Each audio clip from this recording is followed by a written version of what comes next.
What if I told you that the most terrifying villain in all of fiction isn't a monster, alien, or supernatural being?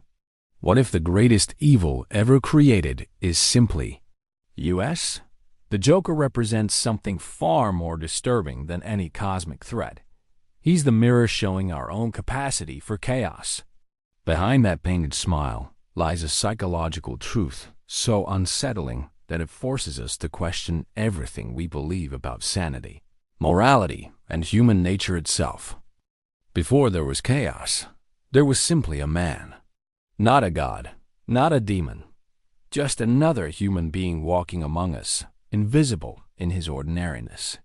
The Joker's origin stories vary, but they all share one crucial element.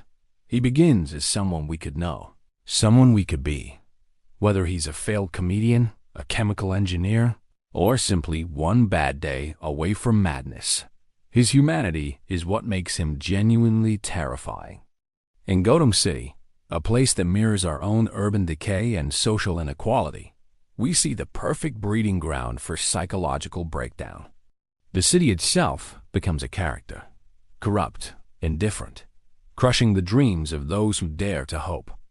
Here, mental health resources are scarce, economic disparity creates desperation, and society turns its back on those who need help most. The man who would become the Joker exists in this environment as a product of systematic failure. He's not born evil. He's manufactured by neglect, shaped by trauma, and polished by society's inability to catch him before he falls. This is where the psychological foundation begins. Learned helplessness, chronic stress, and the gradual erosion of hope. What makes this so disturbing is the recognition factor. We see ourselves in his struggles, the financial pressure, the fear of failure, the desperate attempts to provide for loved ones. The Joker's pre-transformation life reads like a case study in how ordinary people can be pushed beyond their breaking point. But there was something darker brewing beneath the surface, something that nobody could see coming. Then comes the moment that changes everything, the rupture that splits his reality in two. Whether it's the vat of chemicals, the loss of his family, or simply the accumulation of countless small betrayals, this is where psychology shows us how trauma literally rewires the human brain. The man doesn't just change, he fragments. Neuroscience tells us that severe trauma can cause dissociation, where the mind creates barriers to protect itself from unbearable pain. But what happens when those barriers become prisons? The Joker's transformation isn't supernatural, it's neurological. His brain, in an attempt to survive psychological annihilation, creates an entirely new identity structure. This is where the painted white skin becomes more than a visual metaphor. It's a death mask, the burial of who he used to be. The red smile isn't painted on. It's carved into his psyche. The green hair represents the toxic growth of something new and terrible. Every physical change reflects an internal psychological revolution. The laughter, his most iconic trait, becomes a defense mechanism gone haywire. Psychologists call this inappropriate affect, where emotional responses become disconnected from situational context. But the Joker takes it further. His laughter becomes a weapon, a philosophy, a way of processing a world that no longer makes sense through conventional moral frameworks. What's truly chilling is how rational his irrationality becomes. Faced with the arbitrary nature of suffering, he chooses to embrace chaos rather than fight it. His mind, unable to process the injustice of his transformation, inverts all meaning. Pain becomes pleasure, tragedy becomes comedy, and madness becomes the only sane response to an insane world. And it was there that everything began to crumble. The newly born Joker doesn't emerge as random chaos. He becomes something far more sophisticated and terrifying, organized madness. His fractured mind begins to construct a new reality with its own twisted logic, rules, and purpose. This isn't the random violence of a broken person. This is the calculated methodology of a brilliant mind that has redefined morality itself. Psychological studies on criminal behavior show us that the most dangerous individuals aren't those who act impulsively, but those who develop systematic worldviews that justify their actions. The Joker creates a philosophy of chaos that's internally consistent, intellectually robust, and horrifyingly persuasive. He doesn't see himself as evil. He sees himself as enlightened. His crimes become elaborate theatrical performances designed to prove philosophical points. Each scheme is a psychological experiment testing the limits of human morality. He doesn't just want to cause harm. He wants to demonstrate that civilization is a thin veneer over our primal chaos. His targets aren't random. They're carefully chosen to represent the pillars of social order: law enforcement, justice, hope, and sanity itself. The Joker's relationship with Batman becomes a twisted form of symbiosis. Batman represents order, justice, and the belief that we can overcome our darker nature through will and moral conviction. The Joker represents the opposite, the idea that chaos is our natural state and that order is the real delusion. Their conflict isn't just physical. It's a battle between two competing philosophies about human nature. What makes this evolution so disturbing is how logical it becomes within his framework. If life is meaningless, then creating meaning through chaos becomes rational. If society is hypocritical, then exposing that hypocrisy through extreme acts becomes moral. If everyone is pretending to be sane in an insane world, then madness becomes honesty. But the true monster was still sleeping. The moment arrives when the Joker crosses the ultimate line, not just in his actions, but in his complete rejection of human connection and empathy. This is where he transcends mere villainy and becomes something more philosophically dangerous.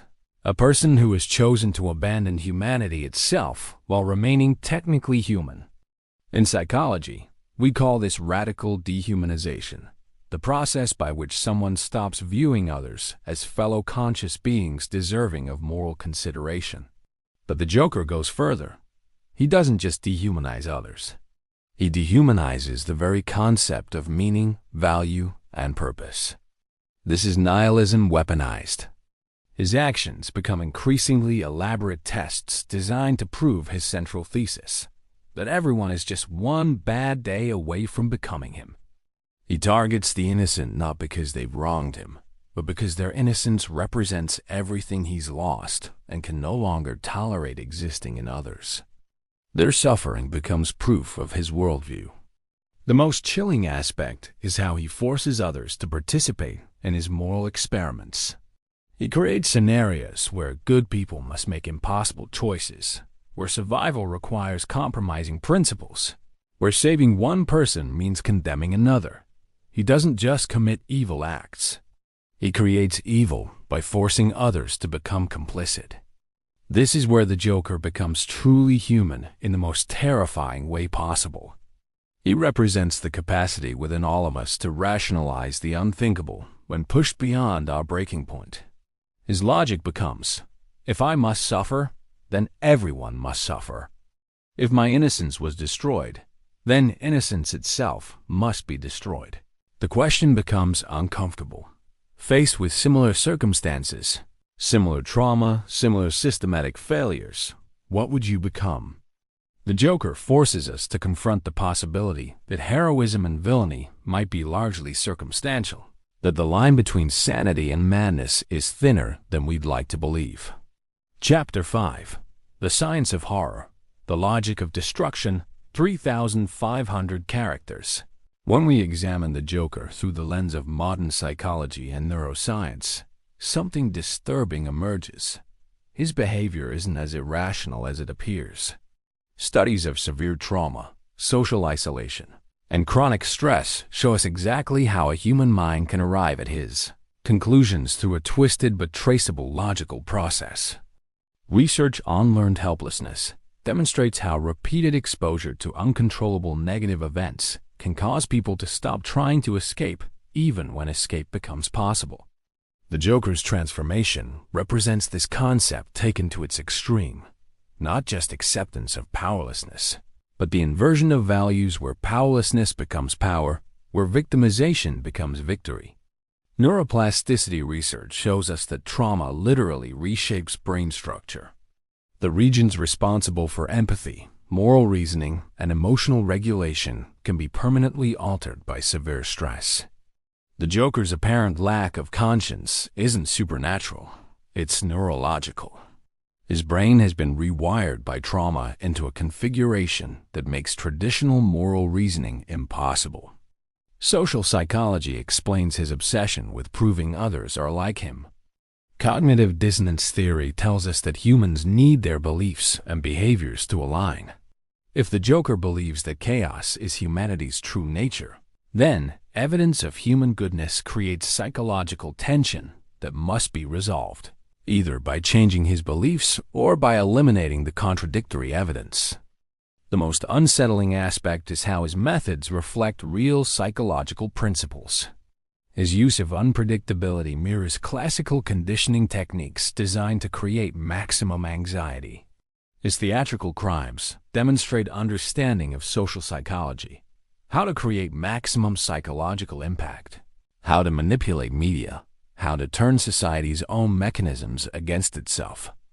Contemporary studies of mass violence and terrorism show patterns that mirror the Joker's methodology.